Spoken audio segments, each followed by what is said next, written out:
My name is Gavin Evans, and this is my review of Children of a Lesser God. Yeah, I know, this is yet another really random review, but like I said, I'm going to be reviewing older movies and newer movies just at random so I can get some reviews out there. And I watched this movie last night, and I have some things to say. So this movie is about this man who gets a job teaching at a school for the deaf, and he falls in love with the custodian there who is deaf. And I thought this movie was pretty mediocre. It didn't do a lot for me. I think it had lots of potential in its premise, but just the way it went about it, it just makes it feel really unremarkable. William Hurt is fine in the movie. I don't really buy him as a romantic lead. Just the way he looks. He actually looks like Bill Pullman a bit in this movie, I thought, but I don't think there was anything overly special he brought to his performance. He does feel like a real person, but I still felt like he was lacking. But the real standout is Molly Martin. She's absolutely fantastic in this movie. She hated every single character beat that she needed to flawlessly.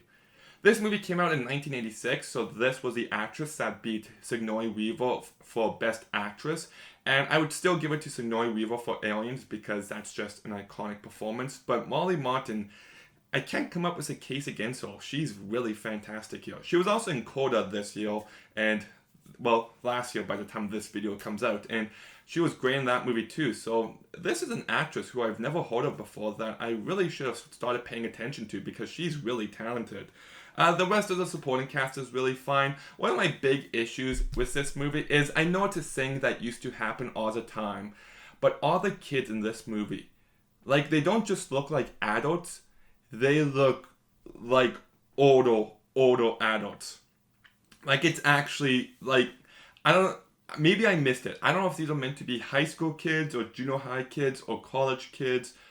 I'm not entirely sure. I think it's supposed to be along the lines of junior high and high school, but no, like, there's one kid. I have his name here. What's his name? Boop. I can't find it. Ah, there we go. Found it. His name is William. Yeah, he looked like a 45-year-old man, and he's supposed to be playing a high school kid? I do not buy that whatsoever. Not one bit. But I do love the fact that this movie takes place at New Brunswick. I've never been to the Maritimes provinces, but I really need to because this movie just has some beautiful locations. Like when he's just standing out there by the water and just sun walks into the ocean, it just looks stunning. New Brunswick, I have to go there. By the time I get there, it's going to be eventually called Old Brunswick. This movie also does a good job of showcasing a relationship between a deaf person and a person who can hear. It showcases the struggles and the difficulties that can come with it, how one person's comfort zone is another person's discomfort zone, and vice versa. There's a lot of depth in that relationship, and I do wish that they went a bit farther. I wish we saw things more from her perspective. Like there's one scene where they're playing poker and there was all of his workmates.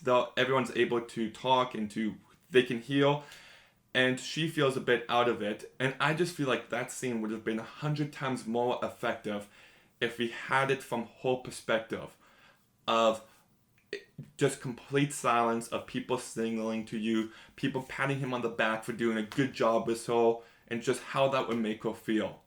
I feel like I'd be able to get more on board with this character if they showcased her perspective more, because the way they go about her character, I found her to be completely unlikable.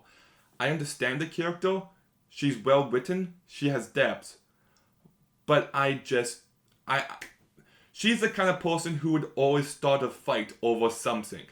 Just the way she was in this movie, I just feel like she'd be an impossible person to get along with. And lots of that's due to the fact that the movie doesn't go more in depth with her, shows things from her point of view. I feel like they would have added an extra dimension to this movie that would have made a huge difference and make this movie more effective. Because just the way she was towards William Hurt's character, I'm not saying he's the most likable or interesting guy, but for the life of me, I couldn't get invested in this relationship because she was always being a bit bitchy towards him.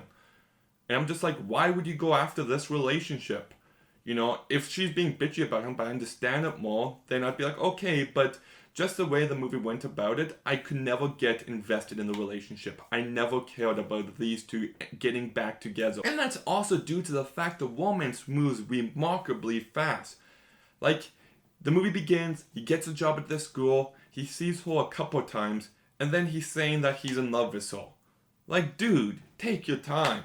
Like, it just moves way too fast. So yeah, for such an important element, I had zero investment in that. And another thing that bothered me about this relationship, and maybe people do this in real life, this could very well be the case, but I found it to be an odd choice that whenever the two were talking and she said something to him, he would say what she said to him out loud so the audience knows what she said. I don't understand why they didn't have subtitles, because now we're depending on him to know what she said, and we're getting his interpretation, and we're getting his reaction. So she's kind of lacking that feeling of being an individual character, because even knowing what she's saying, we need him to do that. I just feel like if he didn't repeat it and you had subtitles, then that would have been a better route for her to feel like her own character. And even the technical elements of this movie I wasn't impressed with. Like, they used dissolve editing a few times, which I wasn't a fan of.